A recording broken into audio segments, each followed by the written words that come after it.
Hello everyone, I hope you're all having a fantastic day. Today we are opening up Q Darjeeling. This is a 1/7 scale and this is the last one of the set that I need. I got this off of Ami in CB condition, which means she is broken. I don't exactly remember what is broken. Probably has something to do with the teacup. Here is a rotation of the box for you all. I do like the Q boxes quite a bit, and I do love these designs because generally...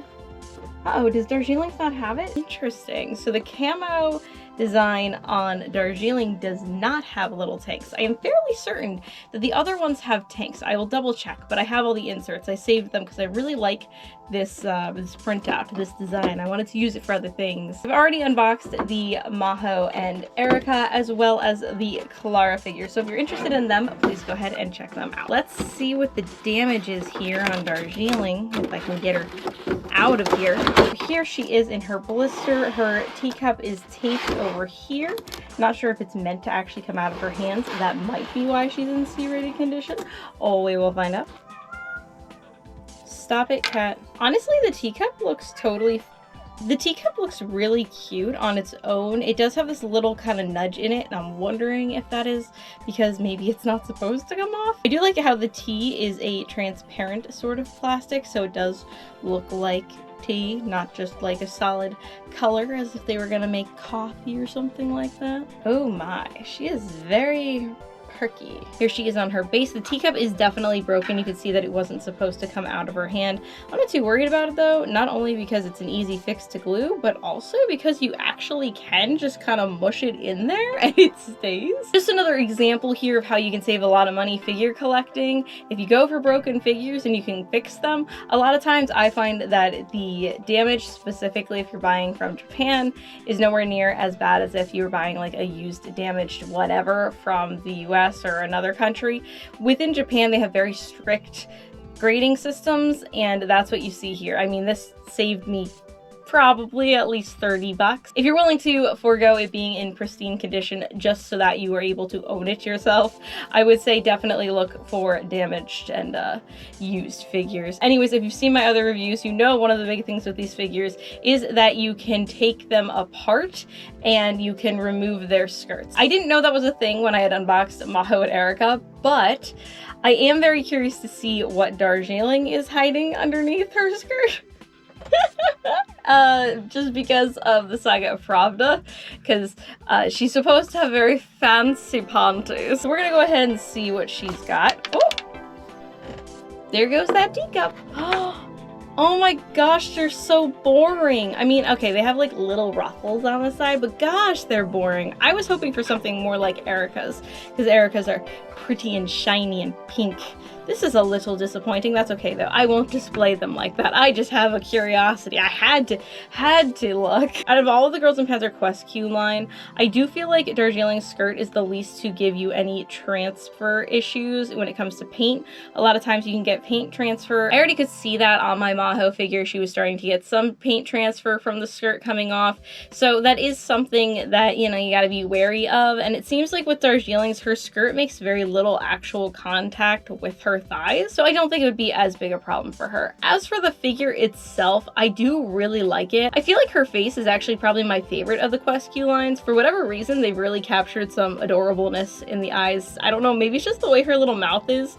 She's got these little dimple things going on the side of her mouth. I don't know if those are really called dimples when they're over here, not over here, but you know what I mean. The eyes are glossy, which is always a favorite of mine and something that is very common in the Girls in Panzer figure space. One thing that isn't as common is that her boots are not as shiny as we generally see for these figures, which is absolutely fine, not a big deal, but I do feel like pointing it out because generally I point out that their shoes are also shiny and hers are not that shiny at all, which is just an interesting choice. This figure is very, very much matte overall.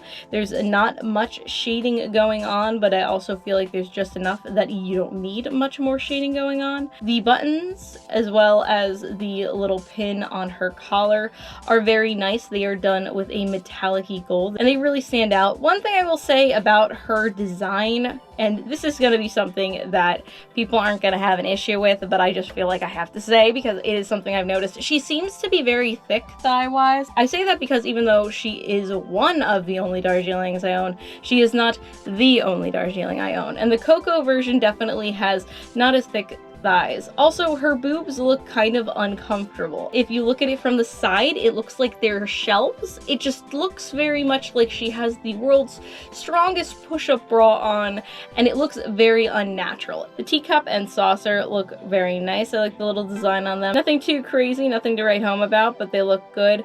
Her hair is very, very crisp. I really like with the Quest Q line that they make these very sharp points with the hair. The Quest Q line in general is a bit expensive, and I think when it comes to Darjeeling, definitely finding her with a broken teacup thing is the way to go. And I know that this is a common issue because pretty much anytime I see this figure go up on AmiAmi, it is listed with that issue. So see condition with this little thing broken, I would just go for it if I were you. Honestly, it's not nothing you can't fix with a little bit of glue. Her stand is just like the other Quest Q girls. The only thing is that you can't make the tank actually point in the direction that she's looking because she is going perpendicular to the tank. Totally fine, but that is something that I had pointed out with the Erica and Maho, how they, when you make them look forward, it looks like they're going to shoot at you, and Darjeeling's is not so much. Overall, I think I would recommend this for a Darjeeling fan, but I don't think I'd spend over $100 on her, mostly again because of the sculpt. Now, if the boob thing doesn't bother you, then that's fantastic. It bothers me. Maybe it's because I'm a woman and I know that's so incredibly uncomfortable,